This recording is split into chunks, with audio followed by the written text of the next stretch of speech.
রাতের আঁধারে হঠাৎ নেমে আসে পুলিশের অভিযান।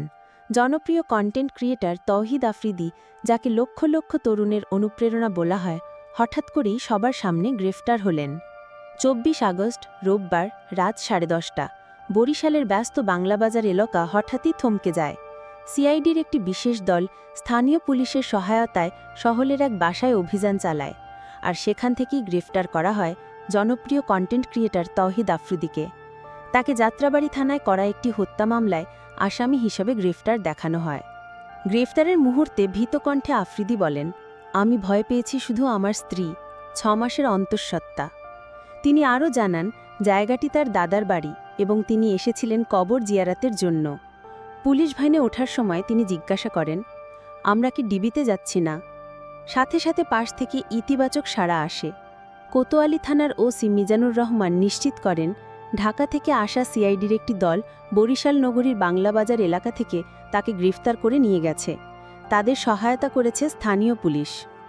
তৌহিদের পরিবারের ওপর নেমে আসে আতঙ্ক ও দুশ্চিন্তা। স্ত্রী, যিনি অন্তঃসত্ত্বা, তার চোখে অশ্রু আর ভবিষ্যতের অনিশ্চয়তার ভয়। প্রিয়জনরা বলছেন, আফ্রিদি হয়তো ভুল করেছেন, হয়তো করেননি, কিন্তু যেভাবে তাকে রাতের আধারে তুলে নিয়ে যাওয়া হলো, এটা আমাদের হৃদয় ভেঙে দিয়েছে। বরিশালের বাংলাবাজার এলাকায় নেমে আসে নিস্তব্ধতা। যে শহর কয়েক মিনিট আগে ছিল মানুষের ভিড়ে মুখর, সেখানে শুধু শোনা যাচ্ছিল কৌতূহলী মানুষের চাপা ফিসফিসানি আর পুলিশের সাইরেনের শব্দ। এলাকার মানুষের চোখে মুখে ছিল বিস্ময়, প্রশ্ন, এমন ঘটনা কি আরও অশান্তির ইঙ্গিত দিচ্ছে? এই ঘটনা আমাদের মনে করিয়ে দেয়, খ্যাতি, অর্থ বা জনপ্রিয়তা সবকিছুই মুহূর্তে ভেঙে যেতে পারে। একটি ভুল পদক্ষেপ, একটি ভুল সিদ্ধান্ত মানুষকে টেনে নিতে পারে অন্ধকার গহ্বরে।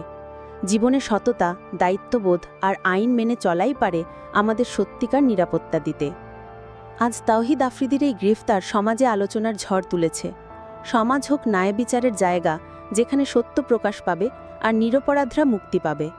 আমরা চাই এই ঘটনার ভেতর দিয়ে একটি শিক্ষা আসুক।